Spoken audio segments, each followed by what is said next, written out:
Hello दोस्तों, स्वागत है आप सभी का टू द पॉइंट के मिडिवल इंडियन हिस्ट्री के सेशंस में। हमने ऑलरेडी 3 चैप्टर्स खत्म किए हुए हैं।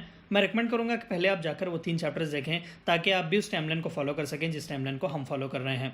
हमने 3rd चैप्टर में द माइटी चोलास के बारे में बात किया। हमने बात किया किस तरीके से माइटी चोलास के ज़माने में या फिर उनके कार्यकाल में नेवल एक्सपीडिशंस बहुत ज़्यादा थे। इंडिया का इन्फ्लुएंस साउथ एशिया तक था और ट्रेड जो था वो चाइना तक पहुँच चुका था। हमने देखा कि लोकल एडमिनिस्ट्रेशन किस तरीके से चोला के ज़माने में बहुत ही इंपॉर्टेंट था। हमने डिक्लाइन के वक्त देखा कि किस तरीके से होयसालास जो थे वो डोमिनेट करने लग रहे थे साउथ को। आज के हम इस चैप्टर में one of the 2 important medieval Indian histories के जो इंपॉर्टेंट डायनेस्टीज है काकतिया और होयसला, उनके बारे में बात करेंगे। ये दोनों भी साउथ के जो थे one of the most powerful dynasties माने जाते हैं। तो आइए आज इनके बारे में बात करते हैं। सबसे पहले काकतीय डायनेस्टी के बारे में बात करते हैं। तो हिस्टोरियंस के बीच में डिबेट है इनके कार्यकाल को लेकर, लेकिन ज़्यादातर अग्रीमेंट जो है वो 1163 एडी से लेकर 1323 एडी तक है। Kakatiya dynasty was a south Indian dynasty whose capital was Orugallu known as Warangal, जो कि आज के ज़माने के तेलंगाना के एरिया में है। आज भी जो है Warangal one of the most prominent places है तेलंगाना में। It was eventually conquered by Delhi Sultanate. हम आगे के स्लाइड्स में इसके बारे में बात करेंगे। तो काकतीय डायनेस्टी का कैपिटल जो था वो वरंगल था। आप पिक्चर देख सकते हैं, ये उसी काकतीय डायनेस्टी के रिमेन्स में से था जो वरंगल के जो आसपास के एरिया में आपको आज के ज़माने में देखने को मिलेगा। Their origin is much debated and Kakatiya rulers traced their ancestry to a legendary chief or ruler named दुर्जया। दरअसल हमें दुर्जया के बारे में पता नहीं है। हिस्टोरियंस भी बड़ी मुश्किल से इनके बारे में पता करने की कोशिश कर रहे हैं, लेकिन काकतीय के रूलर्स खुद को जो है इन दुर्जया से ज़्यादातर अपनी एंसेस्ट्री ट्रेस करते हैं। जैसा कि हम मुगल्स के बारे में जब बात करेंगे तो हम देखेंगे कि किस तरीके से तैमूरिड डायनेस्टी को जो है मुगल्स अपना लीनियज ट्रेस करते थे। तो काकतीय डायनेस्टी भी इसी लेजेंडरी चीफ से जो है अपनी एंसेस्ट्री ट्रेस करते हैं। A few copper plate inscriptions of Kakatiya family describe them belonging to the kshatriya varna. दरअसल डिबेट हमें यहाँ पर भी मिलता है क्योंकि चंद काकतीय रूलर जो थे वो खुद को शूद्रास भी कहते थे। तो हम आगे के स्लाइड्स में इस डिबेट के बारे में बात करेंगे। तो चंद कॉपर प्लेट के इंस्क्रिप्शंस जो हमें मिलते हैं वो तो ये कहते हैं काकतीय क्षत्रिय थे। इससे एक बात तो जाहिर सी है कि हिंदुइज्म डोमिनेट करता था।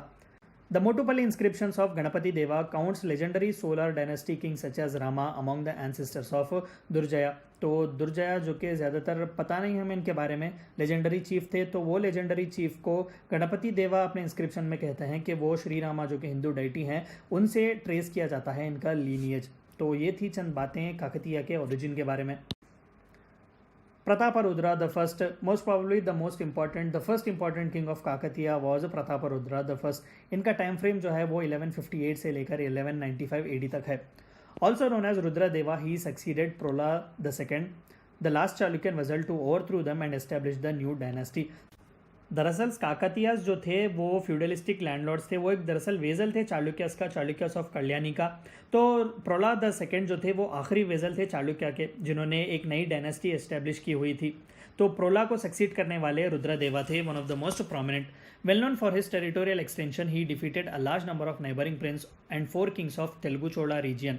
तो तेलुगु चोला यानी कि उस ज़माने के आंध्रा के रीजन में चोला की इस डायनेस्टी बहुत ही पावरफुल और प्रोमिनेंट मानी जाती थी। तो उन्होंने आसपास के जितने भी प्रिंसेस और इंपॉर्टेंट किंग्स थे उन्हें हराया था। और रुद्रदेवा या फिर प्रतापरुद्रा द फर्स्ट ने टेरिटोरियल एक्सटेंड बढ़ाया हुआ था काकतीयस का। It was during his reign in 1163 the Kakatiyas declared an end to their status as feudatory chief of Chalukyas। तो ये इन्हीं के कार्यकाल में था जब काकतीय ने अपना इंडिपेंडेंट असर्ट किया और कहा कि we are no more feudalistic chiefs, we are totally the rulers. This proclamation is significant as until the Kannada dominated but now it was Telugu the language of Kakatiyas. तो अब तक जो था वो कन्नड़ा यानी कि कल्याणी के जो चालुक्यास थे उनके नीचे काम कर रहे थे काकतीयास। तो वहाँ पर ज़्यादातर कन्नड़ा डोमिनेट करता था, लेकिन अब काकतीयास जो थे वो तेलुगु के थे। तो तेलुगु लैंग्वेज जो है वो डोमिनेट करना शुरू करता है। During last years he came in conflict with Seunas Yadavas of Devagiri which resulted in his defeat and death. तो ये थे Prataparudra the first. The next to come on scene was Ganapati Deva 1199 to 1262 AD, who won back the lost territories to Kakatiyas. जिस तरीके से Prataparudra the first ने आखिरी ज़माने में सेनास के आगे उनकी हार हुई और डिफीट हुई, तो चंद टेरिटरीज जो थे वो आसपास बढ़ चुके थे, तो गणपति देवा ने उन सभी टेरिटरीज को फिर से जीता हुआ था. He further went ahead and brought the fertile Godavari lands of Deccan under his dynasty. तो आज के ज़्यादातर तेलुगु लैंड्स जो आंध्र और तेलंगाना में है डेक्कन के एरिया में, उस सभी टेरिटोरियल एक्सटेंट को वो अपने रूल में लाते हैं. Followed him was his able daughter Rudramma Devi, जो बहुत ही प्रोमिनेंट, बहुत ही इंपॉर्टेंट है, क्योंकि उस ज़माने में ज़्यादातर वुमेन जो है वो रूलर्स नहीं हुआ करती थी, एक्सेप्शन टू फ्यू, जैसा कि रजिया सुल्ताना, जिनके बारे में हम दिल्ली सल्तनत में बात करेंगे. तो Rudramma Devi actually became the first women ruler of India. In 1232 AD, under whose reign the famous Italian traveler Marco Polo visited in India. हमने एंशियंट हिस्ट्री में भी बहुत इंपॉर्टेंट ट्रैवलर्स के बारे में बात किया है. मेगिस्तीनीज के बारे में, फाहियन के बारे में हमने बात किया, हमने ह्यूएनसांग के बारे में बात किया. तो मार्को पोलो जो थे वो इटालियन ट्रैवलर थे जो रुद्रम्मा देवी के कार्यकाल में आते हैं. She is considered to be one of the most able and one of the most significant rulers of Kakatiya dynasty. Married to Eastern Chalukya's prince, she had no children and abdicated the throne in favor of her grandson Prataparudra II. तो इन्हें कोई बच्चे नहीं थे, लेकिन इनकी शादी जो थी वो ईस्टर्न चालुक्यास ऑफ विंगी के एक प्रिंस से हुई थी. तो इन्होंने अपने ग्रैंडसन मोस्ट प्रॉबली उन्हीं के लीनिएज में जो कि सबसे एफिशिएंट हुआ था, तो उनके लिए जो है उन्होंने अपना थ्रोन abdicate किया हुआ था. Succeeded her was Prataparudra II in 1289 AD. He got defeated and eventually killed in tussle 1323 AD in hands of expansionist Alauddin Khilji.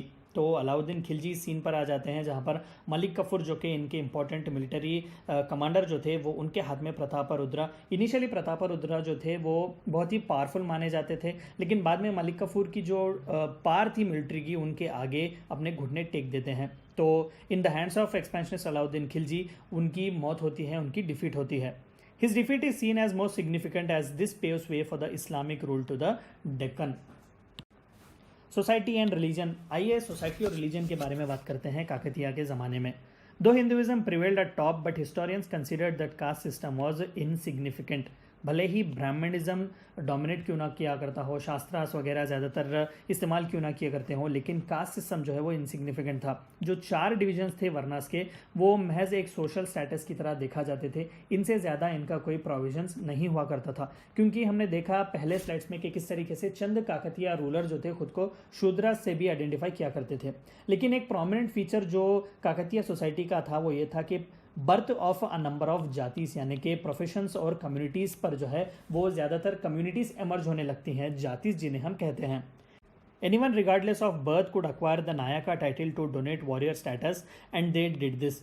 नायकास जो थे दरअसल उस वक्त के वॉरियर क्लैन माना जाता था, बहुत ही प्रोमिनेंट फ्यूडलिस्टिक लैंडलॉर्ड्स माने जाते थे. तो रिगार्डलेस ऑफ बर्थ कोई भी जो था वो जो पावरफुल हुआ करता था, वो किसी भी बैकग्राउंड से क्यों ना आए, चाहे वो एक फार्मर हो या फिर एक ट्रेडर क्यों ना हो, तो वो नायका का टाइटल अज्यूम किया करता था. Even the Kakatiya kings fewer times considered themselves to be Shudras, जैसा कि हमने पहले भी कहा. Well few historians believe that many Kakatiya chiefs were followers of Jainism. तो रूलर्स ज़्यादातर हिंदुइज्म फॉलो करते थे, लेकिन चीफ्स जो ज़्यादातर हुआ करते थे वो जैनिज्म को पैट्रोनेज देते थे. लेकिन हिंदुइज्म ही था जो ज़्यादातर प्रोमिनेट या फिर डोमिनेट किया करता था सीन को. The nexus of politics and military was a significant feature of era, and the Kakatiya recruitment of peasants into military did much to create a new warrior class. हमने चोला के ज़माने में ही देखा था कि एक वेल्लार्स जो कम्युनिटी है वो ज़्यादातर प्रोमिनेंट आती है. मिलिट्री या फिर आर्मी के लिए भी उस कम्युनिटी से रिक्रूट किया जाता है, लेकिन एक बहुत ही बड़े पैमाने पर उस पेजेंट क्लास को डेवलप करने और फिर उन्हें एक अच्छा खासा एक वॉरियर का दर्जा देने का श्रेय अगर किसी को जाता है तो वो काकतिया किंग्स को ही जाता है. तो आइए चोला के आर्किटेक्चर और लिटरेचर के बारे में जानते हैं. Telugu flourished where great literary works took place on both the epics of Ramayana and Mahabharata. तो रामायण और महाभारत के मैथोलॉजिक एपिक्स पर जो है वो ज़्यादातर काम किया गया था.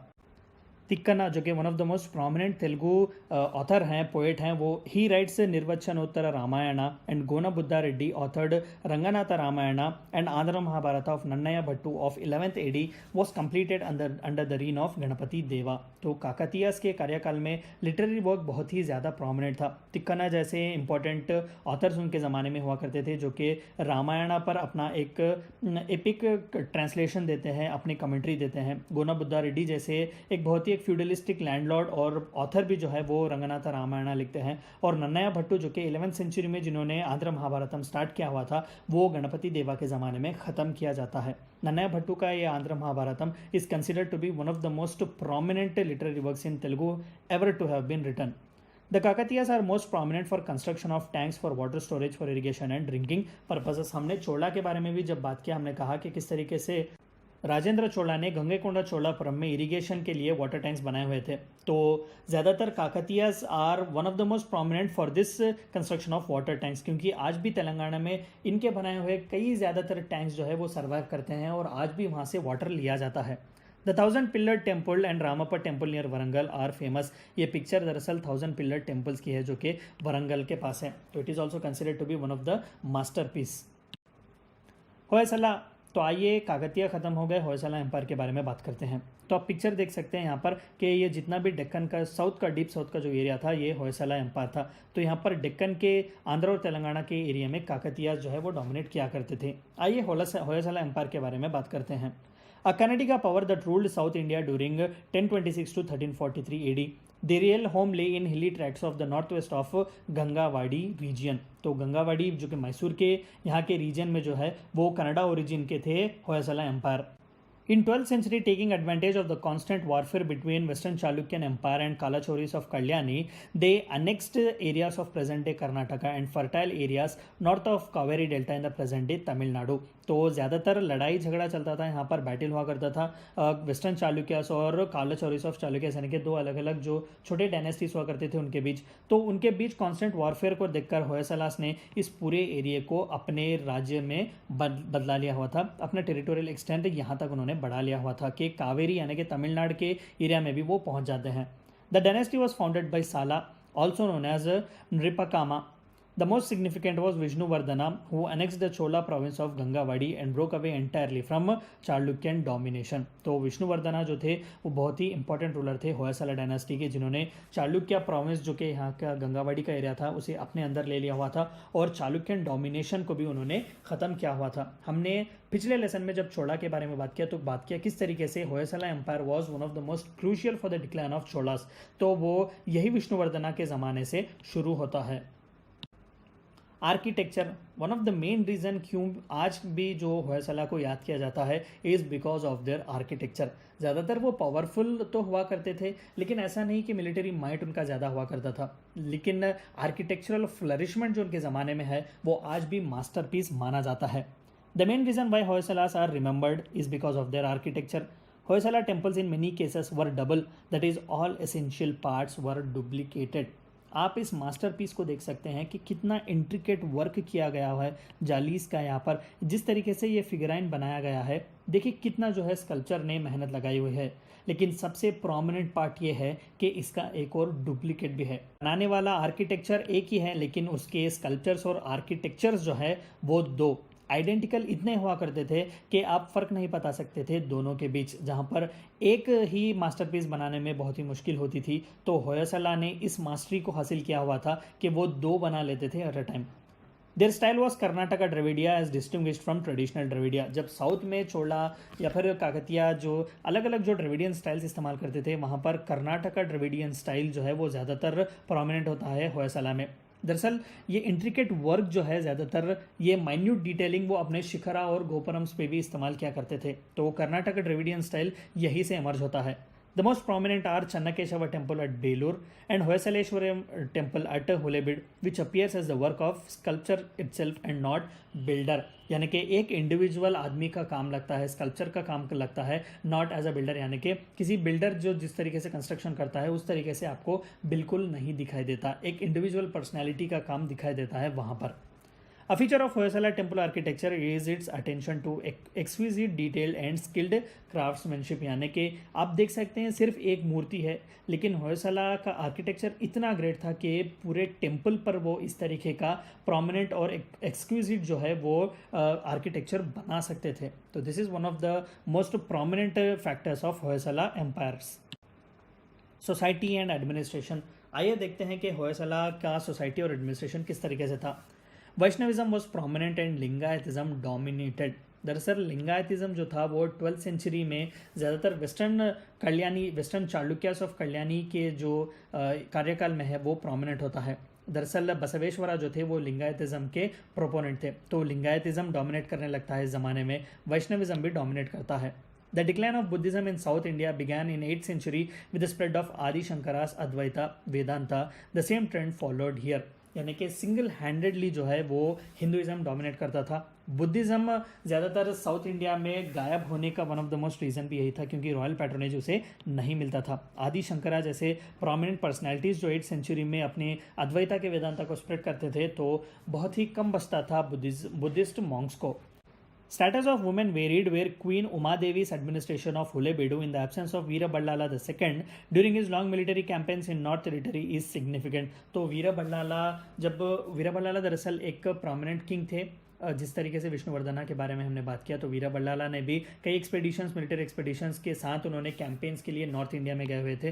तो उस वक्त उनकी क्वीन उमा देवी जो थी वो कार्यकाल संभाला करती थी। तो it is one of the most significant, क्योंकि ये एक इम्पॉर्टेंट कंक्लूजन जो देता है कि वुमेन का स्टेटस वो सेम नहीं हुआ करता था, यानी कि पूरे वुमेन एक ही तरीके से डील नहीं किया करते थे। वुमेन का स्टेटस ज़्यादातर वो सबजुडिकेट था, सबड्यूज था, मेन को लेकर उन्हें एक बार स्टेटस नहीं दिया जाता था। लेकिन रेयर केसेस जैसे कि उमा देवी के हैं वो भी हमें देखने को मिलते हैं।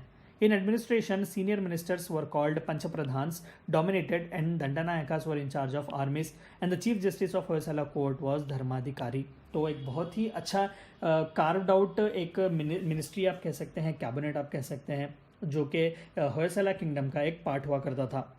The kingdom was divided into provinces named Nadu, विषया, कंपाना एंड देशा। तो बहुत ही अच्छे उन्होंने डिविजन्स भी किए हुए थे, territorial divisions for the revenue collection, listed in descending order of geographical size.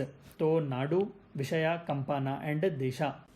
तो नाडु सबसे बड़ा होता था, फॉलोड बाय विषया, देन कंपाना एंड देन देशा, जो कि विलेज के टेरिटोरी हुआ करती थी।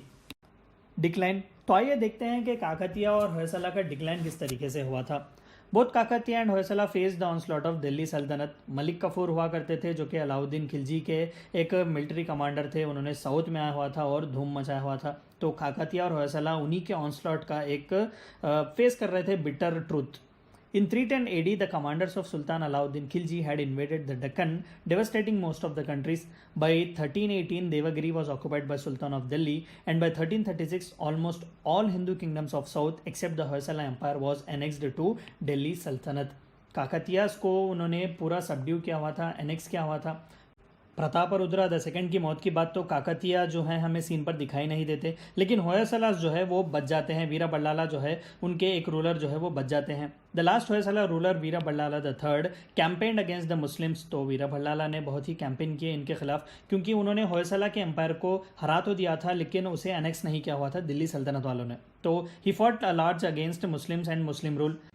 He made Tiruvannamalai as his new capital and founded another capital at the banks of river Tungabhadra and Hosanapeta, where his able commanders Harihara and Bukkaraya, popularly known as and Hakka and Bukka, founded the Vijayanagara Empire in 1336 AD. तो वीरा बल्लाला ने अपने capital को shift किया और दरअसल तुंगाभद्रा के हॉस्पेट के area में जो है इन्होंने ज़्यादातर अपने कैपिटल को रखा हुआ था, वेर विजयनगरा एम्पायर के एबल जो एडमिनिस्ट्रेटर्स यानी कि हरिहरा और बुक्कराया, जो कि आगे जाकर विजयनगरा एम्पायर को इस्टेब्लिश करने वाले हैं, वो इसी वीरा बल्लाला के कोर्ट के एडमिनिस्ट्रेटर्स हुआ करते थे, मिनिस्टर्स हुआ करते थे। हम जब विजयनगरा के बारे में बात करेंगे तो हरिहरा और बुक्कराया के बारे में वहाँ पर हम बात करेंगे। तो ये थी चंद बातें काकतिया और होयसला के बारे में, उनकी सोसाइटी, लिटरेचर और उनके डिक्लाइन के बारे में। आई होप कि आपको वीडियो पसंद आया होगा। Thank you for watching my video.